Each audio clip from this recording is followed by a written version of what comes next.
Hikmat menghadapi masalah.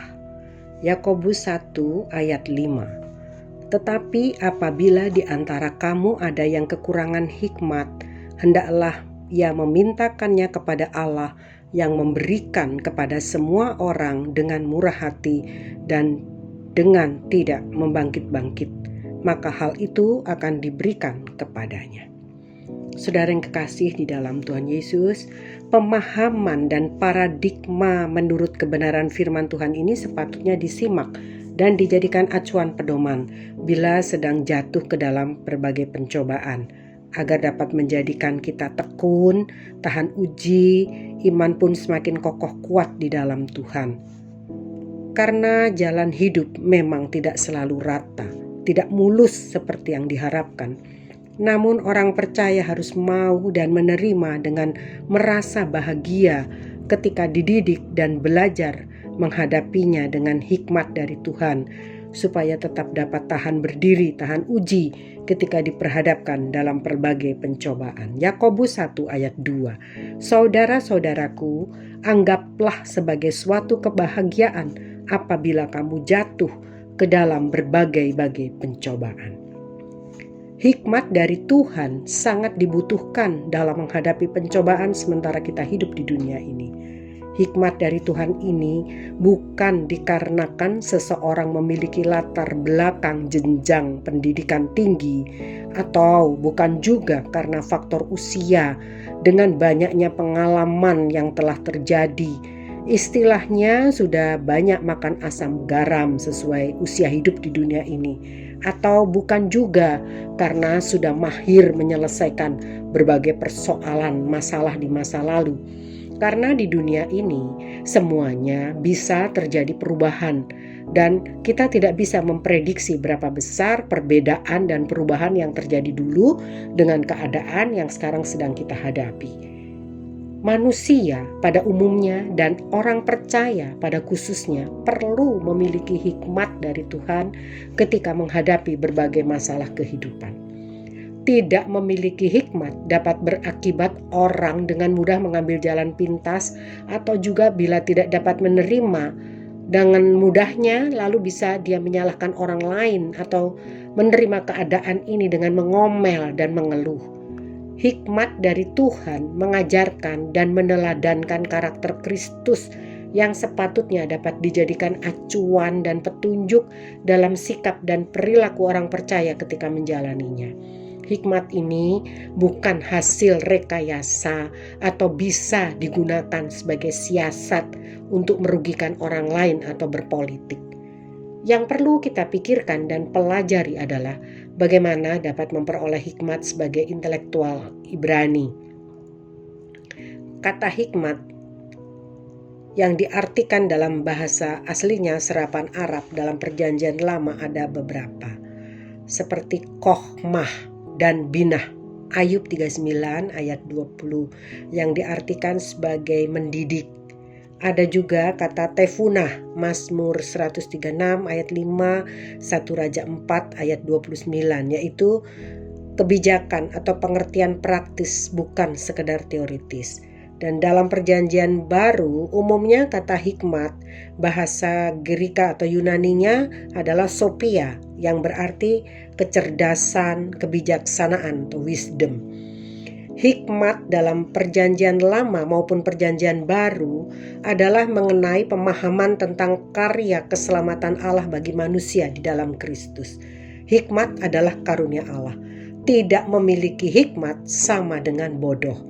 Bahkan lebih buruk lagi yang dikatakan dalam 1 Korintus 1 ayat 19 dan 31, atau Yakobus 1 ayat 13 dan 18, tidak memiliki hikmat bisa menjadi jahat. Beberapa contoh dalam Alkitab, kita melihat Abigail, istri Nabal, adalah tokoh yang disebut memiliki hikmat. Dalam 1 Samuel 25 ayat 31 sampai dengan 35. Abigail datang kepada Daud. Daud telah menjaga ternak Nabal dengan baik. Ternak keluarga Nabal itu dirawat dengan baik dan dijaganya. Dan suami dari Abigail, yaitu Nabal yang arti namanya bebal, orangnya curang. Dia membalas jahat kepada Daud. Tetapi istrinya, yaitu Abigail, dengan hikmatnya menghampiri Daud, tersungkur di kaki Daud memohon ampun untuk suaminya, dan membawa barang-barang sesuatu bagi Daud dipersembahkan kepada Daud. Inilah pertimbangan dari istri yang bijaksana dan berhikmat. Dia tidak bertindak gegabah mengikuti apa yang dilakukan suaminya, tetapi dia memohon belas kasihan Daud, dan tindakannya itu telah menyelamatkan seluruh orang laki-laki dalam keluarganya, termasuk Nabal suaminya, dari tindakan kemarahan Daud yang telah berniat untuk menghabisi keluarganya, seluruh laki-laki di dalam keluarganya. Dan yang kedua adalah Raja Salomo. Kisah ini sangat terkenal ya di dalam 1 Raja 3 ayat 23 sampai 28. Hikmat Salomo dan kebijakannya ini sudah sangat terkenal dalam Alkitab. 1 Raja 3 ayat 28 berkata, hikmat daripada Allah ada dalam hatinya untuk melakukan keadilan. Salomo berhasil memutuskan perkara pelik ini dengan bijaksana ketika dua orang ibu memperebutkan seorang bayi yang hidup. Dan keputusan Salomo itu benar dan tepat, sehingga pada akhirnya ibu sejati pemilik anaknya yang tentu saja sangat mengenali baik anak bayinya itu, dia dapat kembali memiliki anaknya karena hasil keputusan Salomo yang begitu adil dan baik dan tepat. Saudara, Daniel pun menghadapi ancaman hidupnya dan dia berdoa sehari 3 kali memohon hikmat dan perlindungan dari Allah. Daniel 2 ayat 20, 6 ayat 11. Dan hikmat Allah ini menjadikan Daniel orang kepercayaan raja yang dapat membuka takbir masa depan atau masa datang yang menjadi misteri bagi raja. Ada banyak hal di hidup orang percaya yang kadang tidak dapat dimengerti oleh nalar dan pengertiannya yang terbatas. Dalam menghadapi dan memutuskan sesuatu dengan tepat dan benar, kita boleh meminta hikmat ini kepada Tuhan sebagaimana dikatakan dalam Yakobus 1 ayat 5 ayat pokok kita tadi. Saudara yang kekasih di dalam Tuhan, hikmat akan menyenangkan jiwa dan kebijaksanaan akan memelihara kita, dan juga kepandaian oleh hikmat akan menjaga kita. Amsal 2 ayat 10 sampai dengan 11. Karena hikmat akan masuk ke dalam hatimu dan pengetahuan akan menyenangkan jiwamu, kebijaksanaan akan memelihara engkau, kepandaian akan menjaga engkau. Orang percaya sungguh membutuhkan hikmat dari Tuhan ini. Dikatakan dalam Amsal 2 ayat 6, karena Tuhanlah yang memberikan hikmat, dari mulutnya datang pengetahuan dan kepandaian. Saudara yang kekasih dalam Tuhan, ada 3 sumber hikmat. Yang pertama, hikmat dari Kristus. 1 Korintus 1 ayat 24. Tetapi untuk mereka yang dipanggil, baik orang Yahudi maupun orang bukan Yahudi, Kristus adalah kekuatan Allah dan hikmat Allah.